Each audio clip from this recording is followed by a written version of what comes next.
तं त्रोटकं वार्तिककारमन्यान् तस्मद्गुरुं सन्ततमानतोऽस्मि।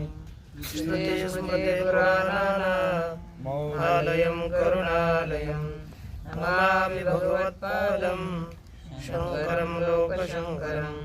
शङ्करं शङ्कराचार्यं केशवं बादरायणं सूत्रभाष्यकृतौ वन्दे भगवन्तौ पुनः पुनः। ईश्वरो गुरुरात्मेति मूर्तिभेदविभागिने व्योमव्याप्तदेहाय दक्षिणामूर्तये नमः। ॐ पूर्णमदः पूर्णमिदं पूर्णात् पूर्णमुदच्यते पूर्णस्य पूर्णमादाय पूर्णमेवावशिष्यते। ॐ शान्ति शान्ति शान्ति। श्री भगवान पांडुरंग परमात्मा, श्री ज्ञानोबराय, जगतगुरु तुकाराम महाराज, श्री संत एकनाथ महाराज, आदि गुरु श्री शंकराचार्य इत्यादि सब संतों के अलौकिक अहेतुकी अकारण करण ऐसी कृपा से उपनिषदों के विचार के प्रसंग में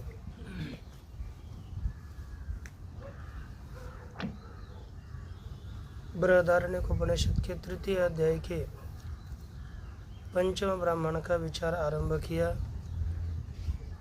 इस ब्राह्मण में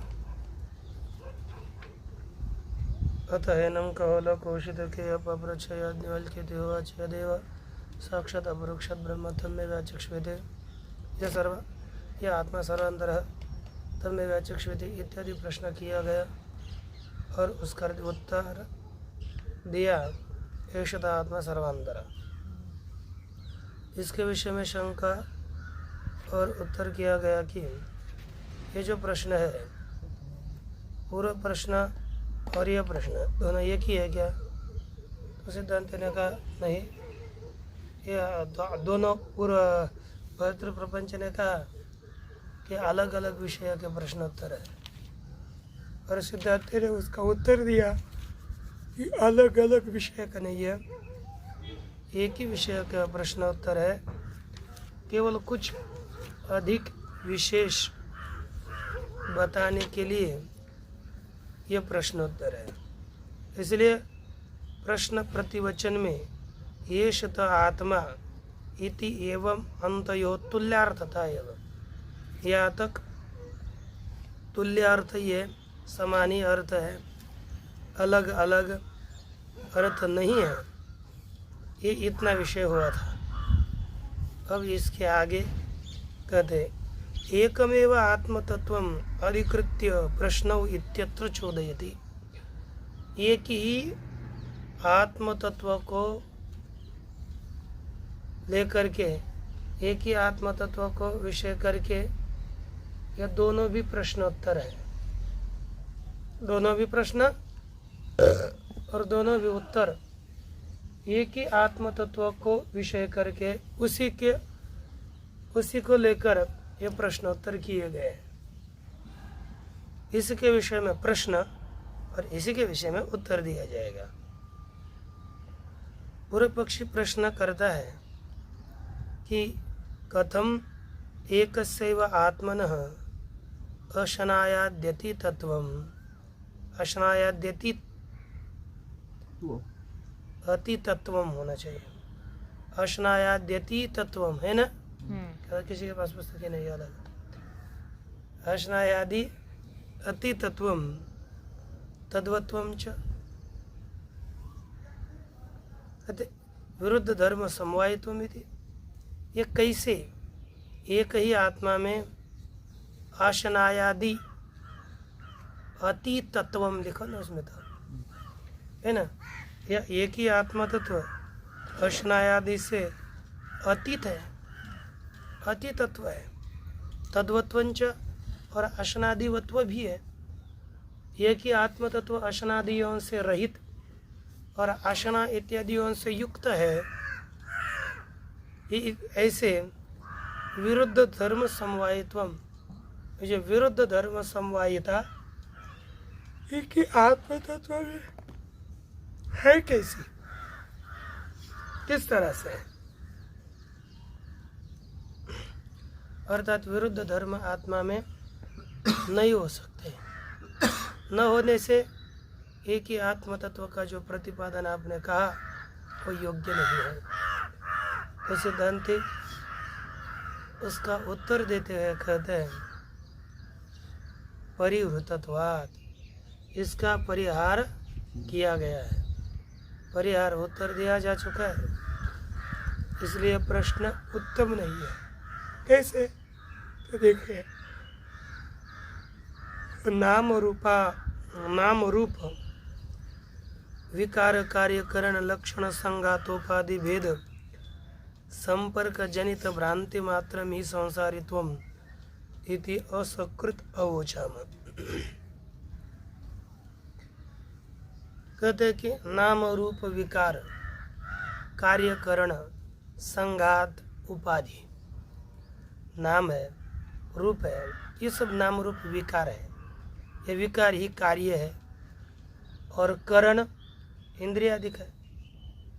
करण और लक्षण जो संघात है, कार्य रूपी संघात, करण रूपी संघात, ये मिलकर एक संघात, इस संघात रूपी उपाधि के संपर्क से, संबंध से उत्पन्न जो भ्रम, उस भ्रम मात्र ही संसारित्व है। केवल ब्रह्म ही संसार है, ब्रह्मजन्य संसारिता है, उससे भिन्न असंसारिता है। तो टीका में लिखा ये असकृत अवोचाम, इसको हमने बारंबार बताया है। अब देखिए नाम रूपी थी तयोर विकार है कार्यकरण लक्षण संघात है। तयोर अर्थात नाम और रूप का जो विकार कार्यकरण रूपी संघात, स एव उपाधि भेद, ये संघाती उपाधि विशेष है। तेन संपर्क, उस उपाधि के साथ संपर्क, तस्मिन अहम ममाध्यास, उसी उपाधि में अहम मम इस तरह का अध्यास, तेन जनिता भ्रांति, उस अध्यास से उत्पन्न हुआ भ्रम, कैसा मैं करता हूँ इत्यादि भ्रम तन्मात्र ही संसार है। इति अनेकशो व्युत्पादितम, ये अनेक बार यह संसार केवल उपाधि जनित है, हमने बताया है। तस्मात् नास्तितः नास्ति विरुद्ध धर्मत्वम वस्तुतः, वस्तुतः इस आत्म तत्व में विरुद्ध धर्मता नहीं है, क्योंकि यह संसार है तो कैसा, केवल उपाधि मात्र है, वस्तुतः संसार नहीं है। उपाधि से संसार है, स्वरूपतः संसार नहीं है। ये हमने बारंबार बताया है। विरुद्ध धर्म श्रुति व्याख्यान प्रसंगेन च, और विरुद्ध जो श्रुति व्याख्यान है, उस व्याख्यान के प्रसंग में भी इसका कथन हो चुका है। यह संसारित्व आत्मा में वस्तुता नहीं है, किंतु काल्पनिक है। यह हमने बारंबार पूर्व श्रुतियों में सवा अयम आत्मा सर्वेषां भूतानां अधिपति सर्वेषां भूतानां राजा तद यथारतना भौचरतने मौचारः सर्वे समर्पिताः एवं एवास्मिन् आत्मनि सर्वाणि भूतानि सर्वे देवाः सर्वे लोकाः सर्वे प्राणाः सर्वे एता आत्मनः समर्पिताः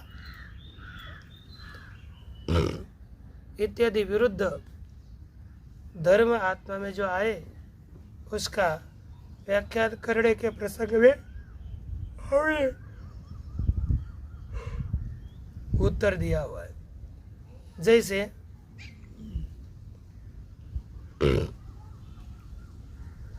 यथा रज्जु शुक्ति का गगनादय सर्प रजत मलिनाः भवन्ति पराध्यारोपित धर्म विशिष्टा स्वतश्च केवला एव रज्जु शुक्ति गगनादया।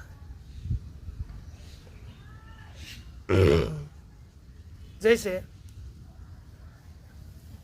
दृष्टांत में देखें तो रज्जु शुक्ति का और गगन ये उपाधि के कारण सर्प रजत और मलिन होते हैं उपाधि से।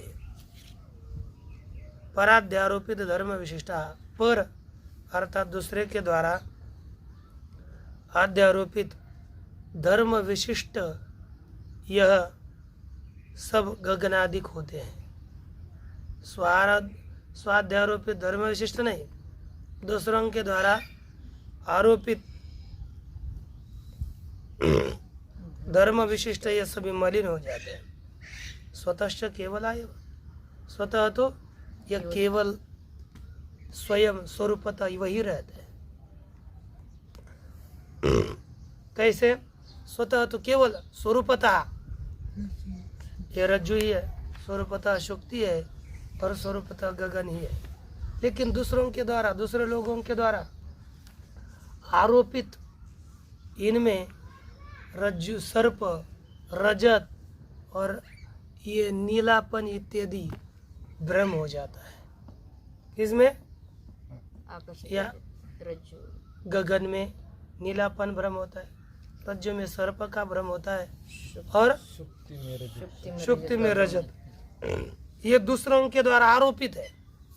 वस्तुतः वे तो स्वरूप रज्जु रज्जु रज शुक्ति शुक्ति और गगन गगन ही होता है। न चैवं विरुद्ध धर्म समवायिते पदार्थानां कश्चन विरोधा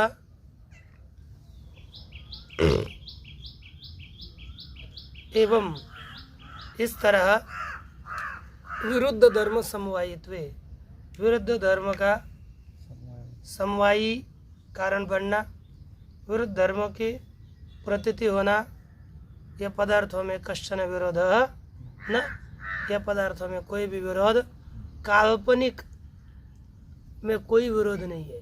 हाँ, वास्तविक बोलोगे तो विरोध होता है, काल्पनिक बोलने में कोई विरोध नहीं है। जैसे अब निरुपाधिक रूप से परमात्मा में असंसारित्व है और स्वपाधिक रूप से परमात्मा में संसारित्व है।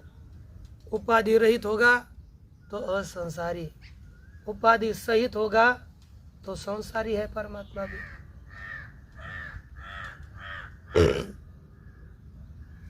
इसी के विषय में अब कहते हैं कि नाम रूपाध्यस्तित्वे नाम रूपोपाध्यस्तित्वे एकमेवा द्वितीयं नियनानास्ति किंचन इति श्रुतयो विरुद्धेरनीति चेत। कहते हैं कि परमात्मा में नाम रूप इत्यादि उपाधियों का अस्तित्व मानने पर एकमेव अद्वितीयम, एकम एव अद्वितीय, एक ही अद्वितीय परमात्मा तत्व है। नियनास्ति नास्ति किंचन, इसमें कोई नाना नहीं है। इत्यादि श्रुतयो विरुद्धेरनीति, इत्यादि श्रुतियों के साथ विरोध होगा। ये श्रुति विरोध यहाँ पर होता है इत्यादि वही कहेगा। तो कहते उत्तर देते हैं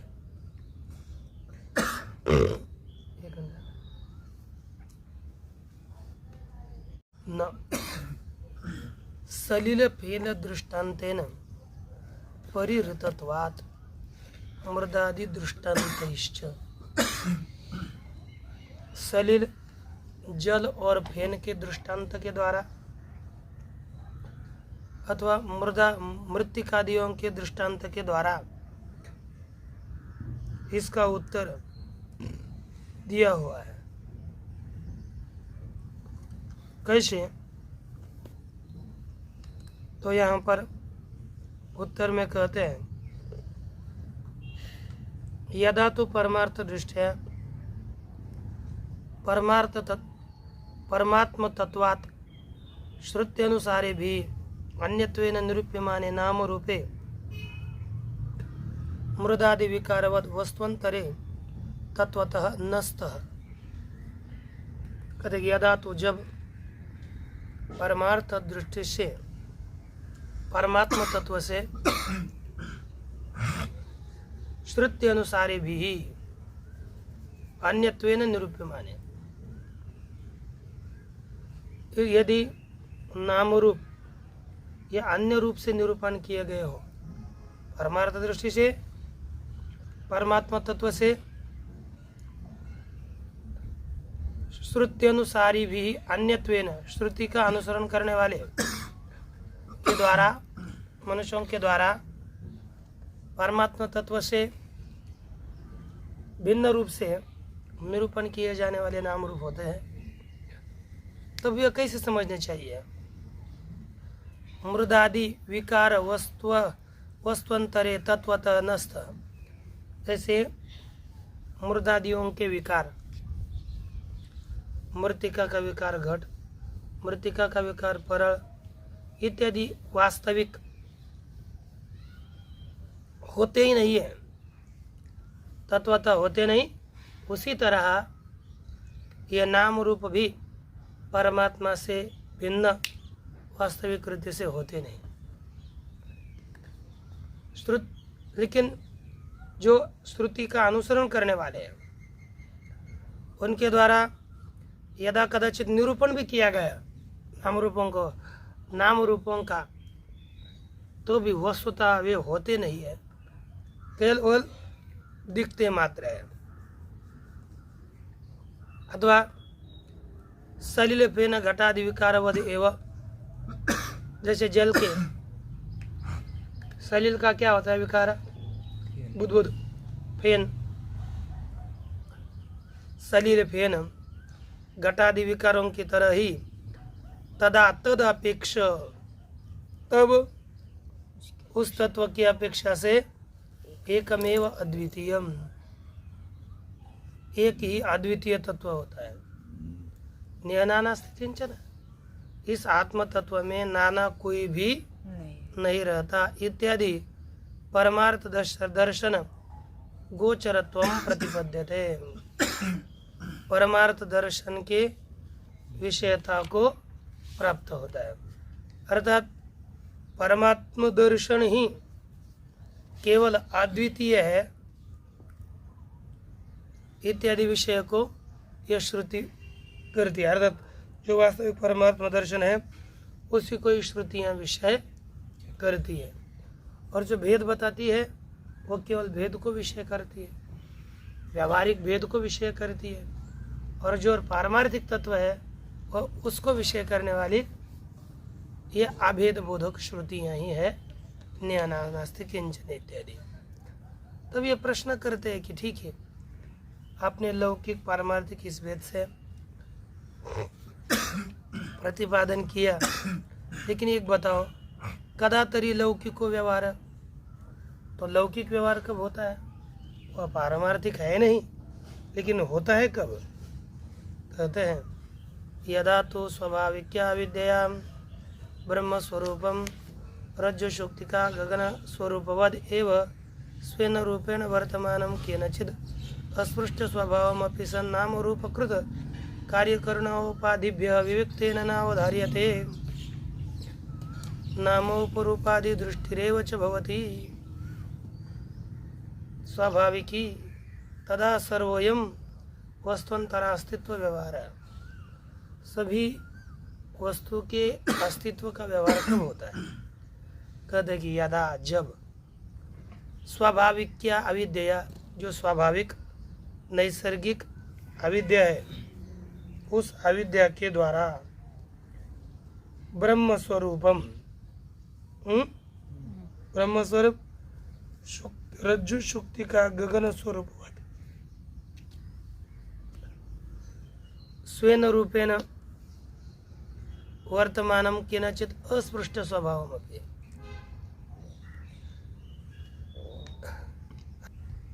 अन्वय करना है कि ब्रह्म स्वरूप न अवधार्यते। जब अविद्या के द्वारा ब्रह्म स्वरूप आच्छादित होने के कारण उसका जब निश्चय नहीं होता। कैसे? रज्जु शुक्ति का गगन स्वरूप अवदेव, रज्जु और शुक्ति का और आकाश का स्वरूप। उसी की तरह स्वेन रूपेण वर्तमानम, वह अपने रूप से विद्यमान है, लेकिन केनचित अस्पृष्ट स्वभावमपि, और वह असंग भी है, किसी के द्वारा भी उसके साथ स्पर्श नहीं होता। यह अस्पृष्ट स्वभाव वाला भी है,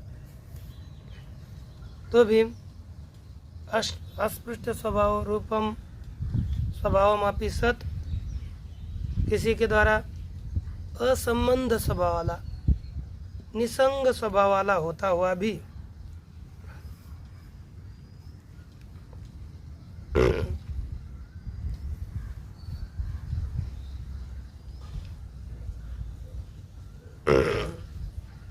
है, तो अस्पृष्ट स्वभाव वाला है कि नहीं?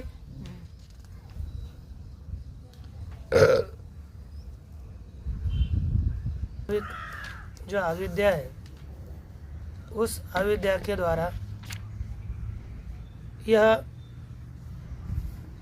ब्रह्म स्वरूप रज्जु शुक्ति का आकाश की तरह अस्पृष्ट है, अपने खुद के रूप से स्वेन रूपेण वर्तमानम, अर्थात अपने खुद के रूप से वर्तमान, केनचित अस्पृष्ट स्वभावम अपि, किसी के भी द्वारा अस्पृष्ट असंबंधित, अर्थात इस ब्रह्म स्वरूप के साथ किसी का भी संपर्क नहीं है। अस्पृष्ट स्वभाव वाला होने पर भी नाम रूप कार्य, नाम रूप कृत कार्य करणोपादिभ्य विवेकेन न अवधार्यते। नाम और रूप इनके द्वारा जन्य जो कार्य और करण है, उन उपाधियों से पृथक रूप से निश्चय नहीं किया जाता। कारण है अविद्या। अविद्या के द्वारा पृथक रूप से विवेकतः विवेक से इसका निश्चय नहीं किया जाता। फिर क्या होता है? नाम रूपोपाधि दृष्टिरेव च भवति। नाम रूप, नाम रूपात्मक जो उपाधि है, वो उपाधि में ही दृष्टि होती है, उपाधि की ही दृष्टि होती है।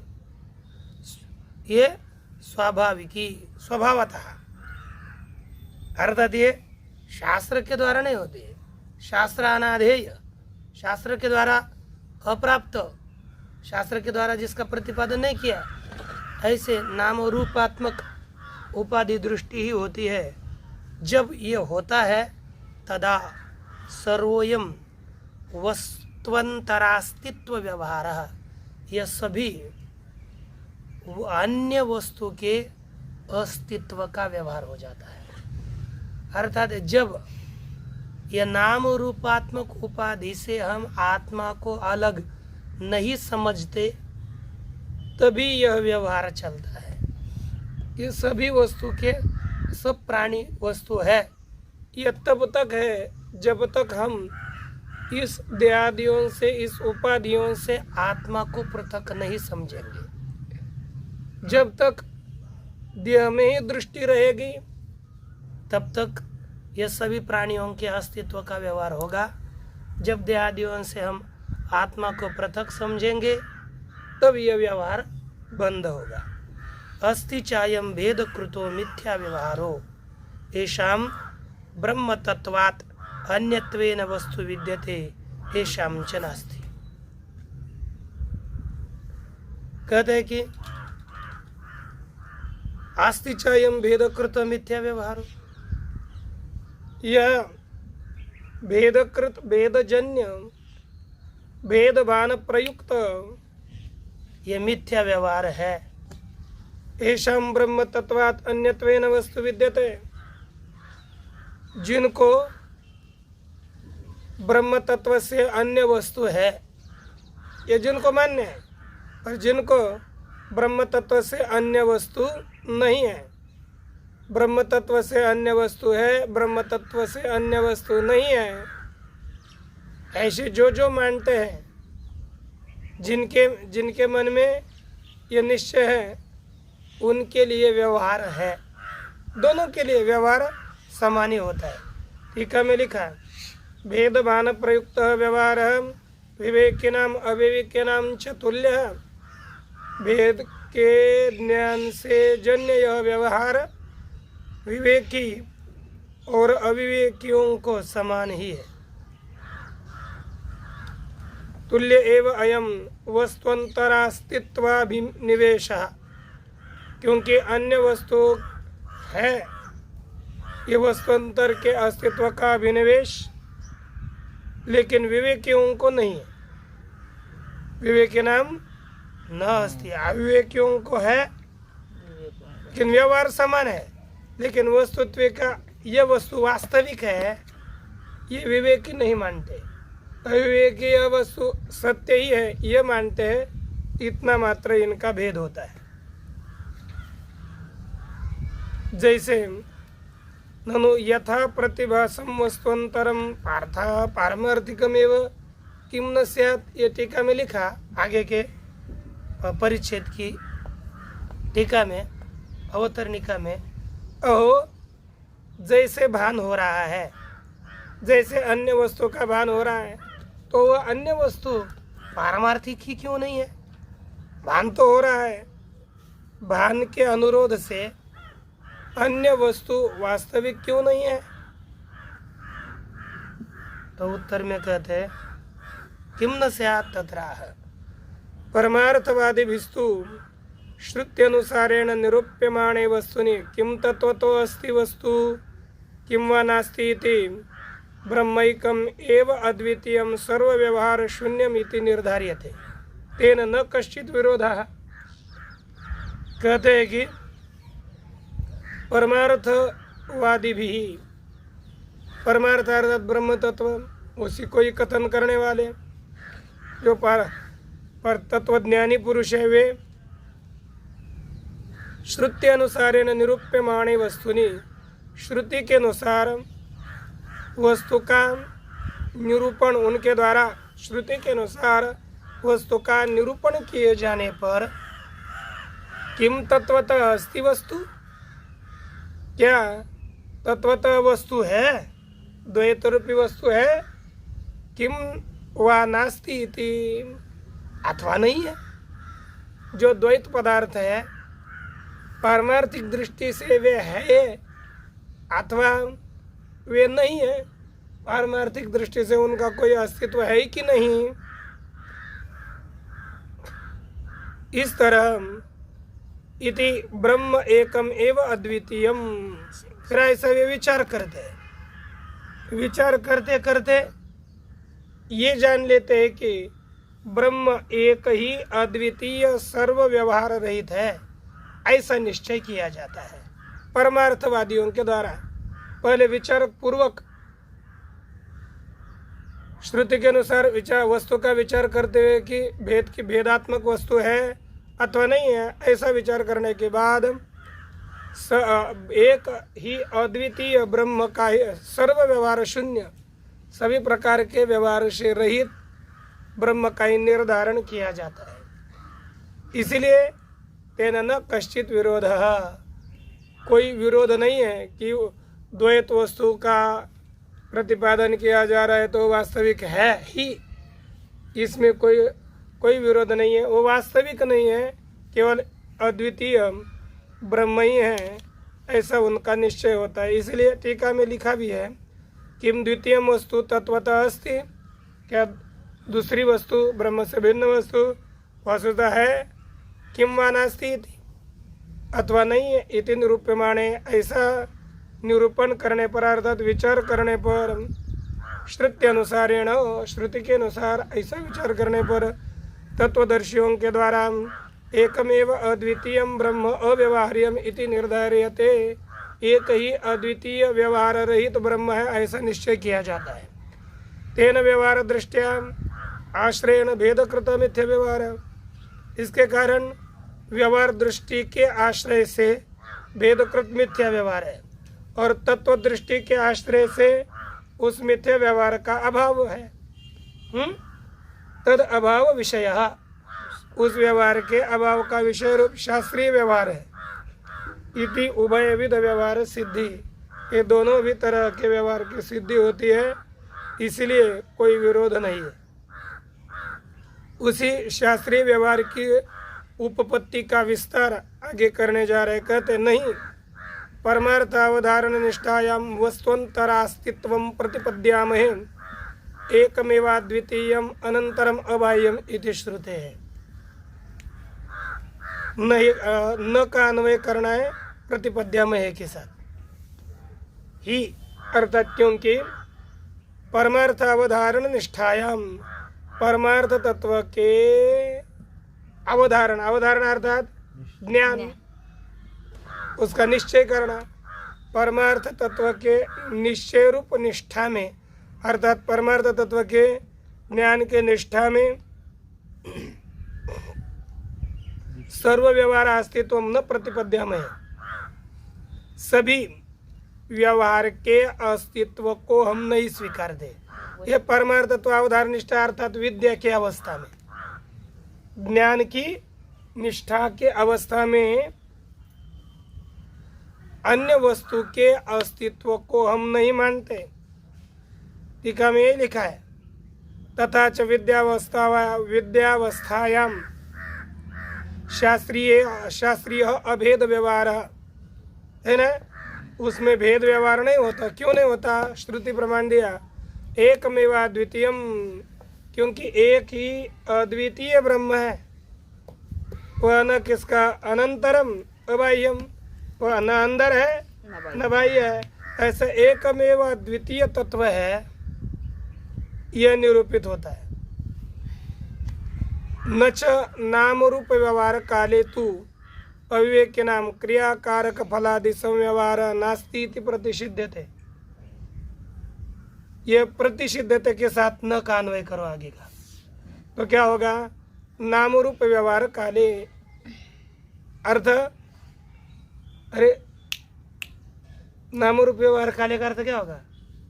नाम रूप इनके व्यवहार के समय, नाम का हम व्यवहार करते हैं, ये इसका नाम है, वो इसका नाम है, यज्ञ दत्त है, देवदत्त है, इस नाम के व्यवहार के समय, अथवा रूप, ये गोरा है, काला है, ये नाम और रूप के व्यवहार के समय जो अविवेकी पुरुष है, अविवेकी पुरुषों को फल आदि क्रियाकारक फल इत्यादि संव्यवहार नहीं है, उनको सम्यक व्यवहार नहीं होता, इस तरह इति न प्रतिषिध्यते, ऐसा निषेध नहीं किया जाता।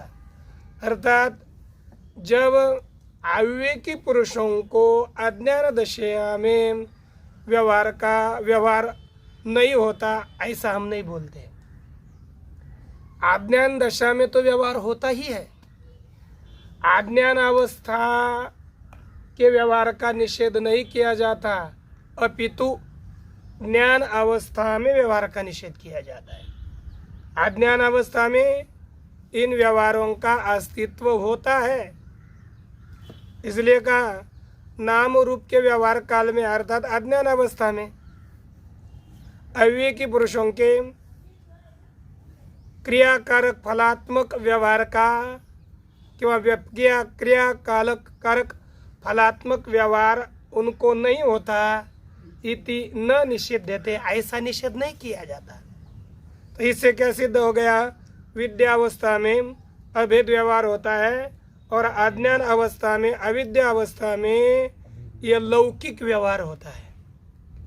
लौकिक व्यवहार का अज्ञान अवस्था में निषेध नहीं किया जाता, विद्यावस्था में उस लौकिक व्यवहार का निषेध किया जाता है। तस्मात् ज्ञानाज्ञाने अपेक्ष सर्व संव्यवहार शास्त्रीय लौकिकश्च। तो क्या हो गया? ज्ञान और अज्ञान की अपेक्षा करके, तो ज्ञान की अपेक्षा करके सभी शास्त्रीय व्यवहार होता है और अज्ञान की अपेक्षा करके सभी लौकिक व्यवहार होता है। अज्ञान अवस्था में लौकिक व्यवहार, ज्ञान अवस्था में शास्त्रीय व्यवहार। ये समझ में आ रहा है ना? अतः न काचन विरोध शंका, इसलिए कोई विरोध शंका नहीं है। आप कहोगे तो यदि शास्त्रीय लौकिक व्यवहार का निषेध करोगे तो लौकिक व्यवहार ही नहीं हो पाएगा, ऐसा कोई विरोध नहीं होता। होता है लौकिक व्यवहार अज्ञान अवस्था में, शास्त्रीय व्यवहार भी ज्ञान अवस्था में होता है, अज्ञान अवस्था में शास्त्रीय व्यवहार नहीं होता। इसलिए कोई उसके अवस्था भेद होने से उनके व्यवहार में कोई विरोध नहीं है। सर्ववादिनाम अपि अपरिहार्य परमार्थ संव्यवहार कृत व्यवहार। इसलिए कहते सर्ववादियों को भी परमार्थ संव्यवहार कृत अर्थात यह ज्ञानाज्ञान प्रयुक्त यह व्यवहार सभी वादियों को भी यह इष्ट ही है। उनको अपरिहार्य रीति से मानना ही पड़ेगा। ज्ञान अवस्था में व्यवहार शास्त्रीय व्यवहार होता है और अज्ञान अवस्था में लौकिक व्यवहार होता है।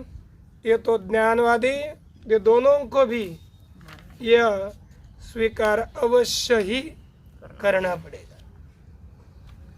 इस तरह से ये व्यवहार बताया। अब तत्र परमार्थ स्वरूपम अपेक्ष प्रश्न पुनः, परमार्थ स्वरूप की अपेक्षा करके ही पुनः प्रश्न किया गया कि कतमो याज्ञवल्क्य सर्वांतर थे। हे याज्ञवल्क्य, कैसे यह सर्वांतरात्मा है? उसके प्रति, उस कौल के प्रति उत्तर देते हैं याज्ञवल्क्य जी। प्रति आह इतर याज्ञवल्क्य यो आशनाया पिपासे अतिथ्य, जो आशना और पिपासा से रहित है। आशना क्या चीज़ है? तो देख, अशी तुम इच्छा आशनाया, खाने की इच्छा उसे कहते हैं आशनाया। पातुम इच्छा पिपासा, पीने की इच्छा को कहते हैं हाँ पिपासा। पिपासा ते अशनायाच पिपासे चेति अशना पिपासे। भूख और प्यास यह अत्येति, जो उल्लंघन करके रहता है, यह आगे के साथ संबंध करना है। अर्थात जो भूख को यो अशना पिपासे शोकम मोहम जरा मृत्युम अत्येति, इस तरह से अत्येति के साथ वह अन्वय करना है, उल्लंघन करता है। अविवेकी भी तलमल इव गगनम गम्यमानम, है ना। अविवेकी पुरुषों के द्वारा यह तल है अर्थात एक कड़ाई की तरह आकाश है, यह नीला है अर्थात मलिन है, यह जाना जाता है कि नहीं? हमको आकाश कैसा दिखता है? नीला। वैसे ही मानते हैं कि वैसे नहीं मानते? वैसे ही मानते हैं। ऐसा पढ़ने के बाद भी ऐसा हो जाता है कभी कभी, क्योंकि मानना दिखता है अलग है वो तो, लेकिन है आकाश निरूप, उसके लिए कोई तल भी नहीं है, लेकिन वैसे ही गम्यमान आकाश है। लेकिन कोई एक आधा उसको वास्तविक जान करके तल मले अत्येति, वो तल और मल का उल्लंघन करके रहता है। अर्थात परमार्थतः ताभ्याम अस्पृष्ट स्वभावत्वात्, परमार्थतः आकाश का न तल के कड़े के आकार के साथ संबंध है और न नीलिमा के साथ संबंध है। लेकिन अज्ञानी लोग ऐसा मानते हैं, जानने के बाद बोलते कि नहीं, आकाश में कोई रूप नहीं होता। तथा मूढ़ई, उसी तरह अज्ञानी पुरुषों के द्वारा आशनाया पिपासादि मत ब्रह्म गम्यमानम अपि, अज्ञानी पुरुषों के द्वारा ये ब्रह्म आशनाया पिपासा, इससे इन गुणों वाला ब्रह्म है, ऐसा जानने पर भी क्षुधितो हम पिपासितो हम इति ते अत्येति, मैं भूखा हूँ, मैं प्यासा हूँ, ये जो दोनों भी भूख और प्यास है इसका उल्लंघन करता है। कौन? विवेकी। वो स्वरूप परमार्थ था, वो ब्रह्म स्वरूप इन दोनों का भी उल्लंघन करता है। अर्थात परमार्थिक दृष्टि से ब्रह्म स्वरूप का किसी के साथ संबंध नहीं है। ये ब्रह्म सबसे अतीत है, विवेकी का कोई प्रश्न नहीं। ये ब्रह्म स्वरूप किसी के साथ संबंधित नहीं है। क्यों? ताभ्याम असंस्पृष्टत्वात्, उन तल ये आशना और पिपासादियों के साथ असंबंधित होने से। इसलिए श्रुति कहती है न दुखे न लिप्यते लोक दुखे न बाह्य, वह लोक के दुखों के द्वारा संबंधित नहीं होता, इसलिए वो बाह्य है, अतिरिक्त है। अविद्वलोकाध्यारोपित दुखे न इत्यर्थ, क्या दुख से लिप्त नहीं होता, अर्थात अविद्वान लोकों के द्वारा आरोपित दुखों के द्वारा वह संबंधित नहीं होता। प्राणिक धर्मत्वात्, क्योंकि वह प्यास और भूख इत्यादि एक केवल प्राण के धर्म है। समासकरणम अशनाया पिपासयोः, जे प्राण के एक धर्म होने के कारण अशना और पिपासा इन दोनों में ही उसका संक्षेप से कथन किया है। जितने भी प्राणों के धर्म है वह आत्मा के साथ उसका किसी भी तरह का संबंध नहीं है, यह बताया गया। अब बाकी का विचार हम बाद में देखेंगे। ओम पूर्णमद पूर्णमिदं पूर्णात् पूर्णस्य पूर्णमादाय पूर्णमेवावशिष्यते। ओम शांति। शांति।